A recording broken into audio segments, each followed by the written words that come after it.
Here we are in the last week of 2022 already. You have spent 12 full months putting your business plan into action. Or did your plan fly out the window sometime in January and you have been scrambling ever since? Or for some of you, was there ever a plan? That's what today's video is all about. Gauging your Q4 progress and making sure you are on the right track for the next year. I have got 4 key areas for your business you need to examine, and I'll walk you through the entire process. Let's go. Hey, this is Saeed Mohsen, a residential real estate broker and a team owner and founder at Real Estate Sales Machine Academy. If this is your first time visiting my channel, make sure you hit the subscribe below to get more insight on how to grow your real estate business.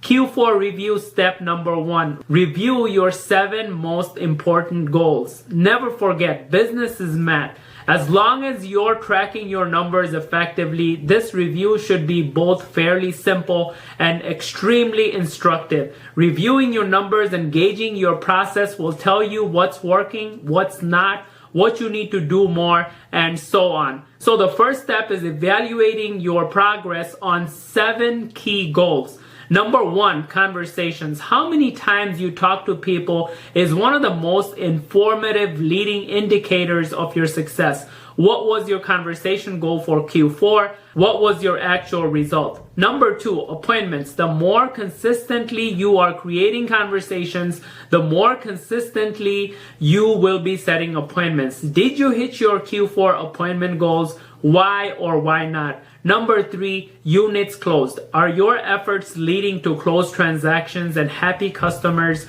who have successfully transitioned to a new phase of their life in their new home? Compare your actual results to your Q4 goal. How'd you do? What needs to change to move forward?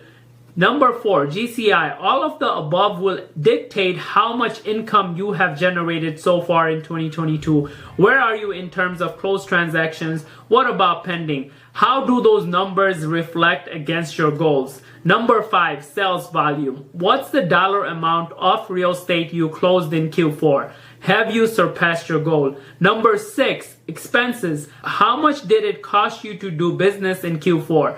Where can you cut the waste next year? An important wrinkle in this is tracking and measuring your marketing efforts to ensure you know what's working and you can eliminate what's not working, which we will talk about more in step 2. Number 7, net income. This is the big one, right? How much did you actually clear in Q4? How does that number compare to your goal? Q4 review step number 2, evaluate the effectiveness of your marketing. Building a successful business is all about running plays that work.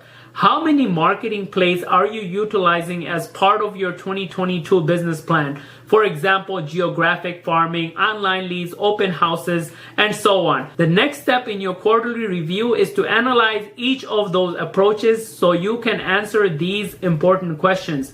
What worked? What did you do differently this quarter compared to last quarter? What approaches are new or in the process? Have I been consistent? What are the early results? What needs to improve? Q4 review step number 3, gauging your commitment level. Unless this is the first video of mine you have ever watched, you know what I'm talking about when I compare being interested to being fully committed. Are you interested in success or are you fully committed to it? Because there is a huge difference between the two. That differentiation can also be used to assess your progress on a more macro level as well. Here are 4 areas of your business that is essential for you to be committed to. Number 1, tracking and measuring all your numbers. Are you doing it? If not, this review exercise should point out to you how much better you will know your business when you start. Number 2, revising and acting on your business plan. Are you taking time every week to review your plan, fine-tune it based on new developments? If you are truly committed, digging in and working on your business needs to be a regular, recurring activity on your schedule. Number 3, driving results in marketing, lead gen, and conversion. Take a look at all the ways you bring in business and ask yourself if you are interested in mastering them or committed to it. What have you learned in Q4? How have you grown? What new strategy have you introduced? What have you refined to make it better? Number 4, upgrading or improving or adding systems and business processes. If you want more control of growing your business, you need to systemize the things you do as much as possible. Have you devoted sufficient time to that effort in Q4? What new checklist have you created? How have you improved your schedule? Q4 review step 4, plan for the next 90 days. The final step in this process is deciding what you are committed to in the first quarter of 2023. Where do you want to be on your numbers by the end of March? What do you need to do to get there? Look at what worked in Q4, build on it, and look for areas of improvement, and then put the pedal to the metal to make the most of Q1 and remainder of 2023. I would love to know where you stand. Let me know and post any questions in the comments below. And as always, if you find this content useful, like and follow my channel. Check out my other videos so you can get more insight on growing your real estate business.